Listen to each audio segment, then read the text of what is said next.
En 1802, l'explorateur suisse Johann Ludwig Burckhardt errait dans le désert arabe, à la recherche de trésors oubliés cachés dans des vallées rocheuses. Il traversa un étroit canyon, marchant près de 1,5 km, entouré de hautes falaises de grès, silencieuses et mystérieuses.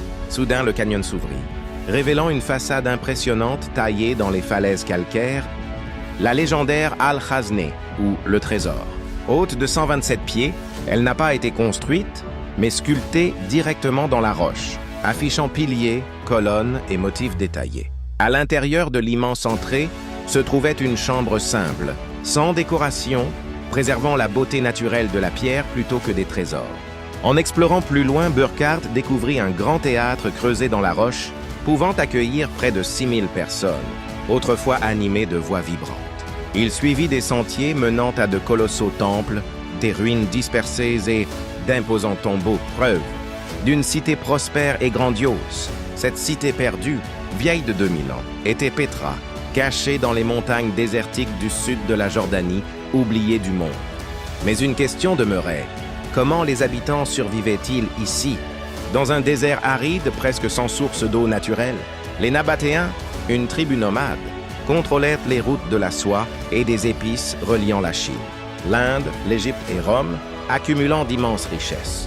Connus comme maîtres du commerce, ils se transformèrent de nomades, sous tentes en bâtisseurs, d'architecture monumentale, taillée dans la roche, uniques au monde.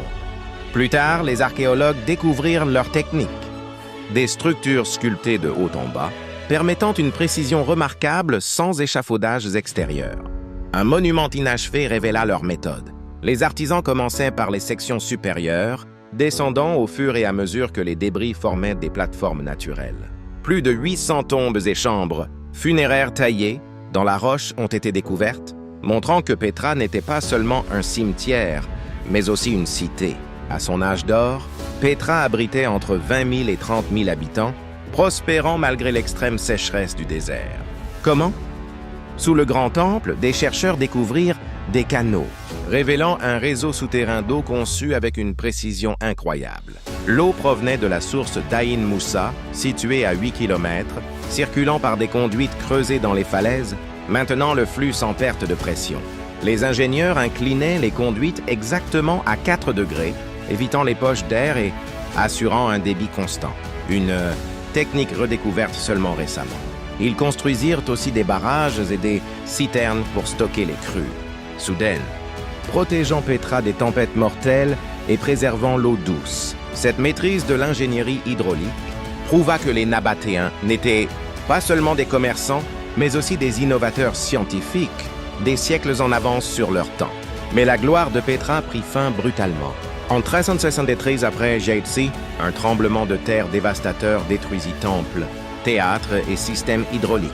Les barrages rompus déclenchèrent des inondations, emportant les infrastructures. Sans eau, la source de vie de la cité disparut, forçant ses habitants à abandonner Pétra. Les caravanes changèrent de route, le commerce déclina et Pétra sombra lentement dans le silence, dissimulée sous les sables du désert pendant plus d'1 millier d'années. En 1985, l'UNESCO déclara Pétra patrimoine mondial de l'humanité. Aujourd'hui, elle fait partie des 7 nouvelles merveilles du monde. Pétra demeure un témoignage éternel et une cité taillée dans la pierre où l'histoire, le mystère et le génie humain murmurent encore entre les falaises.